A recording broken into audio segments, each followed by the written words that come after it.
오늘 벌써 11월의 첫 주일을 맞이했습니다. 이제 한 해의 마지막 이제 2달도 채 남지 않은 것 같습니다. 주변에는 단풍이 벌써 곱게 물들고 있습니다. 우리 서정주 시인의 식구가 생각나는 그런 계절이기도 합니다.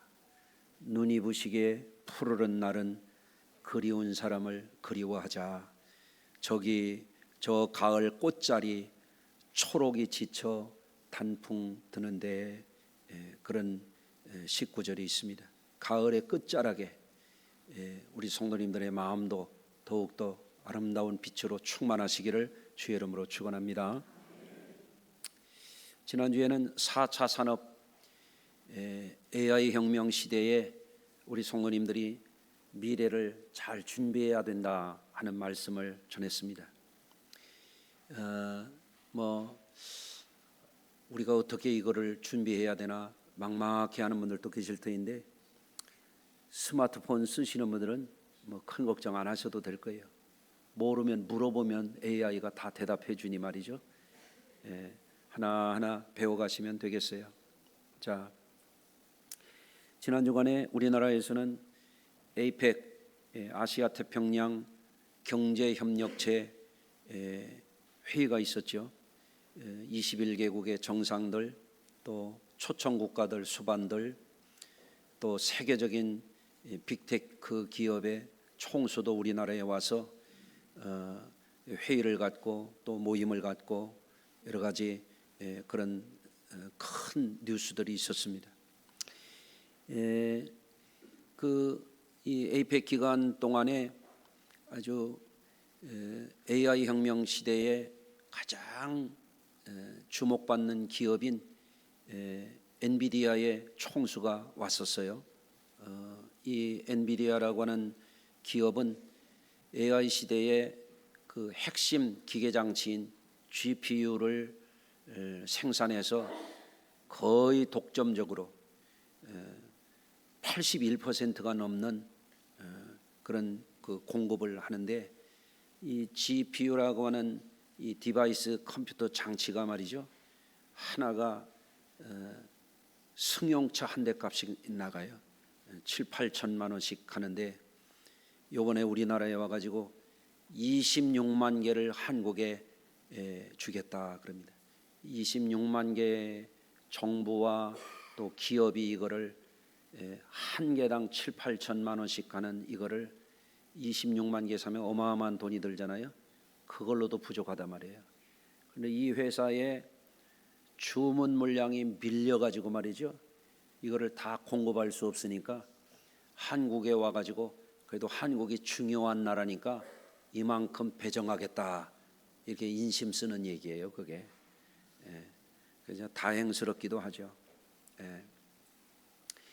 자, 그만큼 이번에 APEC 기간에 또 그 젠슨 황이라고 하는 이 그 엔비디아의 CEO가 와가지고 우리나라를 이렇게 대하는 거, 트럼프 대통령이 오고 시진핑이 오고 이런 사람들이 와서 우리나라에 다녀가는 이 과정을 보면서 다행스러운 것은 AI 시대에 그래도 우리나라가 무시당하지 않고 중요한 국가로서 또 자리매김을 잘해가고 있구나, 그런 생각이 들어서 감사한 생각이 들었습니다. 다만 이 AI 혁명이 세계사적인 변화를 이제 가져올 터인데, AI 혁명 시대에 이미 접어들었고 휴대폰을 사용하는 분들은 이미 그 안에 AI 기능이 다 들어있기 때문에 이미 우리도 그 거대한 그 물결에 동참하고 있는데요.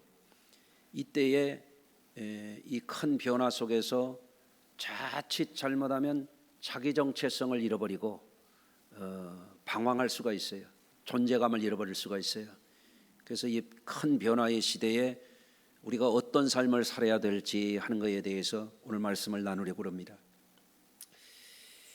여러분, 하나님은 사람을 특별한 존재로 지으셨습니다. 여러분 한 분 한 분이 아주 특별하고도 귀한 분들입니다. 할렐루야. 오늘 보니까 우리 김홍랑 권사님도 지금 오랜만에 따님하고 이렇게 와 계시네. 또 3층에는 보니까 안희경 원사님이 예쁜 손녀딸하고 저렇게 와서 앉아 계시네. 이런 애기도 이렇게 연로하신 우리 권사님도 하나님 앞에는 특별히 존귀한 존재들이에요. 여러분 한 분 한 분이 다 귀하고 귀한 분들이에요. 옆에 분을 한번 축복하며 인사 나누시겠습니다. 너무너무 귀하십니다. 한번 해보시겠어요? 네. 왜 그런가? 하나님이 사람을 만물 가운데서 아주 특별한 존재로 창조하셨어요. 특별히 하나님의 창조의 형상을 따라서 지으셨고 사람에게 생명을 불어넣으셔서 인간은 육체의 때만 살다가 썩어지는 존재로 만드신 게 아니에요. 풀과 같이 짐승과 같이 만든 게 아니에요. 사람의 본질은 육체에 있지 아니하고 영혼에 있어요. 그래서 우리는 영원히 존재할 사람들이에요. 그렇기 때문에 너무너무 귀한 존재들이라고 하는 것입니다. 근데 그 하나님이 사람을 창조하실 때 사람에게는 특별한 지능과 지혜와 지식을 주셔가지고요, 사람들이 농업혁명도 일으켰고 산업혁명도 일으켰고 이제는 AI 혁명을 일으키는 세계사적인 변화를 지금 일으키고 있단 말이에요. 그래서 사람들이 이제 기계 문명을 일으켜서 컴퓨터 디바이스 장치에 다양한 프로그램을 이렇게 가동시켜 가지고 이제는 사람이 가진 뇌의 이 지능만이 아니라 인공지능을 활용해서 세상을 더 크게 빠르게 어마어마하게 변화시키려고 하는 그런 시대에 지금 접어들고 있단 말이에요. 이런 변화의 시대에 자칫 잘못하면 조선시대 때의 세계적인 변화를 무시하고 나라의 안팎을 거르지 않고 세국 정책을 했다가 나라가 망했잖아요. 그런 것처럼 우리가 부정적인 태도로 이러한 변화를 거부하고 고립되면 안 돼요.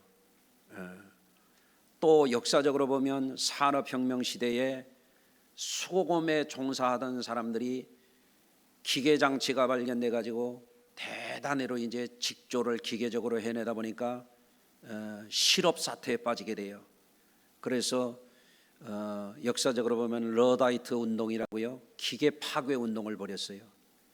그래서 역사가 진행되고 보니까 그렇다고 해서 산업혁명이 과거로 농업시대로 수렵시대로 되돌아간 게 아니잖아요. 어마어마한 발달을 일으켰잖아요. 이 기계 파괴 운동을 일으키는 사람들도 있고 산업을 또 발달시켜야 되는 사람들도 있고 그 사이에서 저 아주 좋은 접점을 찾았어요.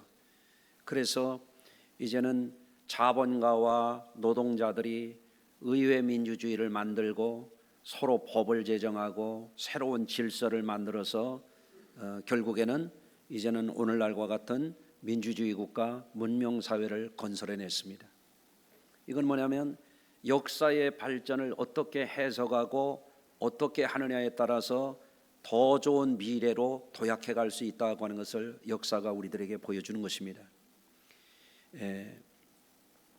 그런데 이러한 농업혁명, 산업혁명 시대를 쭉 거쳐오면서 현대 물질문명 시대를 거쳐오면서 기독교 신앙은 언제나 그 시대마다 인간의 존재라고 하는 것이 얼마나 귀중한 존재라고 하는 걸, 인간의 존재라고 하는 것은 하나님의 형상을 닮은 존엄한 존재라고 하는 것을 언제나 세상에 선포했습니다. 오늘날도 마찬가지고 새로운 AI 혁명 시대 때도 마찬가지라고 하는 것을 우리 성도님들이 굳게 믿으시기를 바랍니다. 지금 산업혁명 시대 이후에 자본주의 시장 경제가 발달되면서 사람들 사이에는 산업혁명 시대에 못지않은 어마어마한 빈부의 격차가 지금 일어나고 있어요. 한 가지 예만 들어볼까요? 지금 저 시골 지방에 가면은 시골 읍면 단위에도 군 단위에도 아파트들이 들어서 있어요. 그래서 우리나라 사람들 절반 이상이 아파트에 사는 시대가 됐습니다. 그런데 서울에 있는 아파트하고 지방에 있는 아파트하고는 가격 차이가 어마어마하게 차이가 나는 거예요. 예. 그래서 지방의 싼 아파트는 지난번에 보니까 눈 좀 뜨고 들어보세요. 싼 아파트 알려드릴게요. 전국에서 제일 싼 아파트가 충청도 서산 성현면에 있는데 1억 몇 천만 원이래요. 그게 제일 싼 아파트랍니다. 그런데 우리나라에서 제일 비싼 아파트가 어디 있는가 보니까 우리 동네 강 건너에 청담동에 있더라고요. 얼마인지 알려드릴까요? 200억 6천만 원. 올 전반기의 최고 시세예요. 그러니까 대략 시골의 싼 아파트하고 서울의 비싼 아파트하고 차이가 그냥 대충 어림잡아서 100배 차이가 나는 거예요. 같은 아파트에 사는 것 같지만 이렇게 빈부격차가 크다 하는 것을 우리가 단적으로 알 수 있겠죠. 여러분, 소시민의 삶과 재벌 총수의 삶이라고 하는 건 어마어마해요. 이번에 빅테크 기업인 엔비디아의 젠슨 황이 과거에는 우리나라에 와가지고요, 삼성전자에 와가지고 자기네 것 좀 사달라고 그랬다는 거예요. 청계천 상가에 가가지고 부품 찾으러 돌아다녔다는 거예요. 그 사람도 과거에는 웨이터도 하고 서빙도 하고 청소도 해가면서 알바도 했던 사람이에요. 대만에서 9살 때 미국에 유학을 가가지고 주립대학을 나오고 스탠퍼드 대학을 나오고 엔지니어가 돼가지고 일을 하다가 이 눈이 밝아져가지고 말이에요. 미래에는 이런 것이 되겠다. 컴퓨터 장치 가운데에 이제는 CPU가 아니라 데이터 처리하는 그게 아니라 그래픽을 처리하는, 대단히 정보를 그냥 이미지로 처리해버리는, 읽어내고 해석하는 GPU 장치를 만들어 가지고 세계 어마어마한 거부가 된 거예요. 그래서 우리 삼성그룹의 이재용 회장, 또 뭐 현재 자동차의 정아무개 회장, 이런 분들이 그 사람하고 비교하면요 쬐그맣게 보이는 거예요. 어마어마한 이 빈부의 차이가 또 거기에도 있는 거예요. 여러분, 이렇게 많은 변화가 일어나고 급격한 생존 방식이 달라지고 사회의 변화의 속도가 어마어마할 때에 우리가 자칫 잘못하면 인간의 존재를 물질로 평가하는 오류에 빠지기가 쉬워요. 여러분, 그렇기 때문에 우리가 알아야 됩니다. 사람을 하나님이 바라보고 만드신 관점과 인간 사회가 사람들을 평가하는 관점의 차이가 전혀 다르다고 하는 것을 우리 성도들은 잊지 말아야 돼요. 여러분, 하나님 앞에서 우리는 누구인가? 오늘 본문의 말씀을 통해서 우리가 좀 명확하게 우리 마음에 새겼으면 좋겠어요. 첫째는 인간이라고 하는 존재는 오늘 본문의 말씀에 보면 질그릇 같은 존재라고 하는 거예요. 질그릇은 뭐예요? 흙으로 토기장이가 빚어서 불에 구워낸 그런 그릇이잖아요. 인간은 질그릇과 같은 존재라 이거예요. 왜? 깨지기가 쉬워. 여러분도 많이 약하십니까 요즘에? 오늘도 보니까 아프신 분들 중에서 목양실에 와서 기도 받으신 분들이 계시거든요. 이렇게 보니까 여러분들도 깨지기 쉬운 분들 같아요. 질그릇 같습니다. 탈싹 깨지면 어떻게 되겠어요? 흙으로 돌아가야지 뭐. 흙에서 왔으니. 그런 육체를 가진 존재라 이것입니다. 자, 그런데 욥기에도 이렇게 되어 있어요. 나와 그대가 하나님 앞에서 동일하니 나도 흙으로 지으심을 입었은즉 그랬어요. 욥의 친구인 엘리후의 말입니다. 저나 여러분들이나 하나님이 흙으로 지으셨다 이거예요. 뭐를? 우리의 하드웨어인 육체를 그렇게 지으셨단 말이에요. 그런데 오늘 말씀에 보면 또 한 가지 중요한 말씀이 있어요. 질그릇 같은 우리의 육체에 보배를 담아 놓으셨다는 거예요. 너무너무 귀한 말씀인 줄로 믿습니다. 우리 질그릇과 같은 우리 육신 안에 하나님이 주신 놀라운 생명이 들어있는 거예요. 예? 아멘. 하나님의 형상으로 지음받은 이 생명, 예수 그리스도 안에서 구원받은 영원히 살아야 할 영혼이 우리 가운데 담겨져 있단 말이에요. 할렐루야. 그래서 여러분들 오늘날 인공지능이 상상을 초월하는 그런 어마한 또 다른 브레인, 인간의 뇌를 능가하는 놀라운 그런 지능을 만들어내는 그런 시대가 되었지만, 그럼에도 불구하고 우리가 알아야 돼요. 인간의 육체 가운데 있는 이 생명은 기계장치인 GPU나 또 AGI나 ASI나 이런 것들이 만들 수 없다는 거예요. 사람 안에 있는 하나님의 형상을 닮은 이 생명이라고 하는 것은 기계가 만들 수 있는 게 아니고 인간 지능이 만들 수 있는 게 아니라 전능하신 하나님, 생명의 근원이신 하나님만이 우리를 만드시고 우리를 구원해서 질그릇 같은 우리 안에 보배롭게 담아 놓으셨다 이거예요. 여러분, 그것을 우리가 항상 잊지 말아야 된단 말입니다. 여러분, 무슨 오늘날 인공지능 시대가 되고 슈퍼컴퓨터가 만들어지고 빅데이터 센터가 건설이 되고 어마어마한 이런 데이터 서비스가 이루어지는 인공지능 시대가 되었다 할지라도 우리가 알아야 돼요. 그거는 기계에 불과하다는 거예요. 거대하지만 어마어마하지만 빠른 처리 속도를 가졌지만 굉장한 데이터를 줄 수 있지만 그거는 알아야 됩니다. 그거는 물질이라는 거예요. 물질. 아시겠습니까? 자, 그러면 물질, 기계, 장치가 가지고 있는 특징이 뭐냐? 기계는요, 산화되고 물리적으로 분해되어 가게 돼 있어요. 쉽게 얘기하면 스마트 모바일 폰도 컴퓨터도 자동차도 금방금방 낡아서 버리게 되고 바꾸게 돼 있어요. 그러니까 CPU 장치나 GPU 장치나 컴퓨터의 이런 디바이스 장치들도 세대가 짧아서 바꿔야 돼요. 또 바꿔야 돼요. 지난달만 하더라도 사무실에 컴퓨터를 2대를 바꿨거든요. 바꾸게 돼 있어요. 그런데 사람의 육체도 때가 되면 물리적인 부분은 흙으로 돌아가게 되지만 우리 안에는 영원히 소멸하지 않는 인간이나 기계장치가 만들 수 없는 영혼이 들어있다는 사실이에요. 이것이 인간을 존엄한 가치로 피조물 가운데 구별되게 하는 절대가치예요. 그렇기 때문에 우리나라 아닙니다. 나라고 하는 존재는 하나님 앞에 존귀한 존재다. 그래서 성경에 보면 땅에 있는 성도는 존귀한 자라고 되어 있어요. 여러분이 주 안에서 존귀한 백성들인 것을 믿으시길 바랍니다.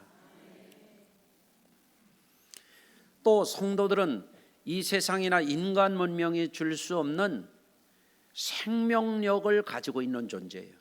생명만 가지고 있는 것이 아니라 우리는 생명력을 발휘해서 세상을 이기고 우리 인간의 한계를 돌파할 수 있는 생명의 에너지를 가진 존재들이라 이거예요. 그것을 오늘 본문은 그렇게 말합니다. 우리가 사방으로 우겨싸임을 당하여도 쌓이지 아니하며 답답한 일을 당하여도 낙심하지 아니하며 박해를 받아도 버림받지 아니하며 거꾸러뜨림을 당하여도 망하지 아니한다. 예수 생명이 우리 안에 있어서 그것을 나타내게 하려고 하는 것이 하나님의 뜻이라고 오늘 본문에 말씀하고 있는 거예요. 할렐루야. 그래서 하나님이 원래 썩어지지 아니하는, 낡아지지 아니하는, 사멸하지 아니하는, 산화되고 부패하고 썩어지지 아니하는 영혼을 우리 속에 넣어 놓으셨는데 인간이 범죄하고 타락하고 죽을 수밖에 없는 그런 단계에 이르렀을 때 하나님이 성자 예수님을 이 땅에 보내셔서 우리로 하여금 예수의 생명이 우리에게 나타나서 우리로 하여금 영원한 생명을 얻게 하셨다고 하는 것을 오늘 본문에 그와 같이 표현하고 있는 것입니다. 그렇기 때문에 우리 성도들은 나라고 하는 존재는 질그릇과 같은 육체를 가졌지만 내 안에는 천하를 주어도 바꿀 수 없는 어마어마한 값어치를 가진 영혼을 가지고 있다. 그뿐만 아니라 나라고 하는 존재 안에는 하나님이 세상을 이기고 인생의 한계를 이기고 피조물이 가져다주는 여러 가지 세상 풍파와 어려움을 이길 수 있는 생명력이 내 안에 들어있다라고 하는 거예요. 예? 그래서 다윗은 지난주에도 말씀을 드렸습니다마는 어린 소년이 거구인 골리앗 앞에서 어떻게 해요? 결코 기가 질리지 않는 거예요. 하나님이 세상보다 크신 하나님이 내 안에 계시고 세상보다 크신 하나님이 나와 함께 하신다고 하는 그 믿음이 있었기 때문에 우겨싸임을 당하여도 거꾸러뜨림을 당하여도 망하지 아니한다는 믿음이 다윗에게도 있었기 때문에 골리앗을 향하여 담대하게 맞서서 나가는 겁니다. 승리한 줄로 믿습니다. 할렐루야. 우리 안에 배로운 것이 담겨 있다. 이거를 우리가 각성하고 사는 것이 AI의 어마어마한 혁명 시대가 되고 빈부격차가 천문학적인 이런 시대가 왔다 할지라도 우리 성도들이 그거를 잊지 말라 하시는 거예요.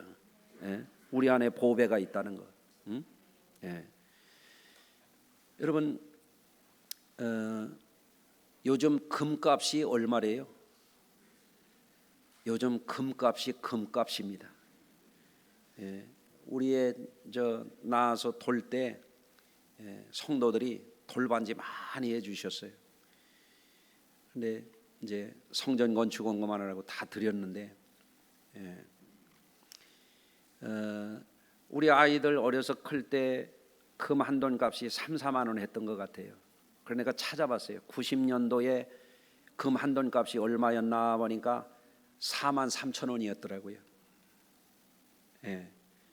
그런데 요새 금값이 올라가다가 좀 떨어진 값인데 얼마인가 보니까 한국 금거래소에 어젯밤 현재로 81만 5천 원이야. 그러니까 90년도에 비해서 대략 20배 정도 어림잡아서 이렇게 큰 거예요. 그럴 줄 알았으면 그때 금 사놓는 건데 그렇잖아요. 20배가 이렇게 값어치가 비싸졌어요. 그 10년 전보다 얼마나 2015년도에 금 한 돈 값이 얼마였냐면 17만 3,500원이었어요. 지금 4.7배가 10년 만에 폭등했습니다. 금값이 이렇게 됐는데요. 여러분 금값에 비하면 비교할 수 없는 보배가 우리 속에 담겨 있다는 게 얼마나 감사한 일이에요. 금을 주어도 다이아몬드를 주어도 바꿀 수 없는 것이 저와 여러분 속에 담겨 있다는 이 말씀을 아멘으로 받으시길 바라요. 그런데 중요한 것은 성도들이 세상이 급변하고 세상 사람들이 세상 것에 골몰하고 아주 혼을 빠져서 거기에 사는 시대가 됐다 할지라도 자신 안에 금보다 더 귀한 보배가 담겨 있다고 하는 것을 잊고 살지 말아야 되고 금보다 귀한 생명력이 자신에게 있다고 하는 것을 방치하지 말고 살아야 돼요.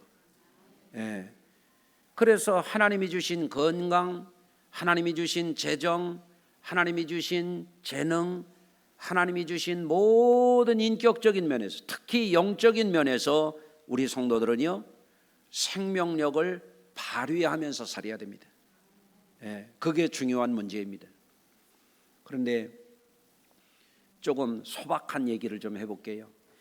우리 성도들 이렇게 만나보면은요 어떤 분들은 자신을 방치하고 사는 게 이렇게 보여, 한눈에 보여.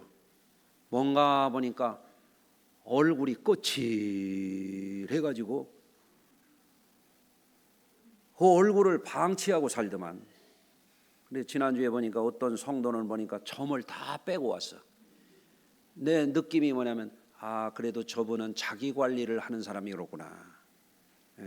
옆에 분 한번 축복해 주시겠습니다. 자기 관리 좀 하고 삽시다. 한번 해보세요. 얼굴을 좀 관리 좀 하고 사세요. 왜 아멘을 안 하지? 어떤 이는 그냥 두발 관리가 안 돼. 태풍 맞은 초가집이야. 자다 말고 새 집 짓고 와가지고 앉아 있어요. 아이, 관리가 안 돼. 더 웃긴 얘기 해볼게요. 어떤 이는 코털 관리가 안 되더만. 아유, 코털이 삐져나와 있으면 칩갈 맞고 말이에요. 저는 조금만 잘하면 저희 집 식구가 코털 자르라고 그래가지고 아유, 열심히 자르고 살고 있습니다. 예. 저희 집 식구가 아주 질색을 해요. 왜냐면 사람이 칠칠 맞고 지저분해 보인대나 어쩐대나. 여기 있는 분들 이따가 거울 가서 한번 코 좀 들여다보셔. 하나님이 자신에게 주신 얼굴, 하나님이 자신에게 주신 건강, 하나님이 자신에게 주어진 인생의 날들 소중합니다. 바꿀 수 없는 귀중한 것들입니다. 하루하루가 하나님이 주신 선물들이에요. 그러니까 이게 얼마나 귀중하다고 하는 것을 느끼면서 매일 하나님 앞에서 자신을 보면 너무너무 귀하게 만드신 거예요. 저는 자주 느껴요. 자주. 이렇게 어떤 때 어제도 보면은 어느 여선교회에서 모임 갔다가 오리를 한 마리 갖다 놨다. 아, 오리한테 미안한데 이거 안 먹을 수도 없고, 오리야, 너는 어쩌다가 오리로 태어나가지고 내 밥상에 올라왔냐? 미안하지만 먹어야 되겠다. 근데 하나님이 우리를 입은 쬐그만한데 돼지도 먹고 소도 먹고 다 먹으니, 이게 진짜 기가 막히게 하나님이 우리를 복 주신 거 아니에요? 할렐루야. 하나님이 아담과 하와를 만들어 놓고 다 너희 식물이 되리라고 그랬잖아요. 별걸 다 먹는 거예요. 그러니까 얼마나 귀하게 만드셨습니까? 여러분, 그래서 하나님이 주신 인생의 날들, 신체의 건강, 정서적으로도 여러분들 요즘에 가을에 좀 음악도 좀 듣고 또 차도 한 잔 마시고 좀 멋지게 좀 살았으면 좋겠어요. 우리 성도들이. 아멘. 예. 그냥 밥을 먹는 것도 보면 막 우겨 넣는 사람들이 있어요. 맛있게 먹으면서 그거를 좀 느끼면서, 아유, 하나님이 이렇게 귀한 걸 주셨구나. 숟가락 하나만 올라가는 밥알갱이를 세보라고요. 그게 다 생명체였거든. 근데 하나님이 그걸 우리에게 먹을 수 있는 양식을 주시니 너무너무 감사한 거야. 아멘. 하나님이 우리에게 주신 이 생명의 날들을 감사하면서 우리의 사는 날들 동안에 우리가 생명력을 발휘하면서 살아야 돼요. 그래서 갈수록 점점점 생명력을 발휘해서 인격적으로도 더 품격 있는 사람이 돼야 되고, 예의도 점점점점 잘 좋아지는 분들이 돼야 되고, 또 인간관계도 갈수록 점점점점 더 좋아지는 삶을 살아야 되지 않겠어요? 지난주만 하더라도 우리 1, 2여 선교에 나가서 보니까, 야, 어른들이 다릅디다 보니까 어른들이 너무 잘해. 서로 대접하고 서로 커피 사고, 못 나온 회원들 몸이 불편한 분에게는 또 음식을 또 싸다가 또 갖다 드리고, 너무너무 훌륭한 거야. 야, 어른들은 다르네. 그 밑에 조금 덜 어른들은 좀 처지더라고요 보니까. 갈수록 잘하시기를 바랍니다. 할렐루야. 살다 보면 사람이 종종 지치기도 하고, 때로는 자기 한계를 느낄 때도 있잖아요. 그렇지만 우리에게는 하나님이 이 질그릇같이 연약한 우리들에게 하나님이 때때로 부어주시는 은혜가 있어요. 지난 심야기도 때 그 말씀을 전했어요. 하나님이 우리에게 기름 부어주시는 은혜가 있어요. 아멘. 그래서 성도들은 지칠 때 하나님 앞에 기도해야 돼. 하나님, 제 힘이 모자릅니다. 나에게 능력으로 기름 부어 주시옵소서. 어떤 때는 사람이 살다 보면 속이 좁아질 때가 있어요. 사람이 너무 까탈스러워질 때가 있어요. 기도해야 돼요. 하나님, 성령으로 내게 기름을 부으사 넓은 마음과 이해심을 주시옵소서.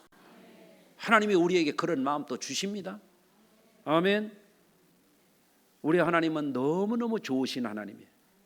AI 시대 걱정하지 마세요. 시대를 읽으라는 말씀이에요. 대비하면 우리는 더 잘 살 수 있어요. 아멘.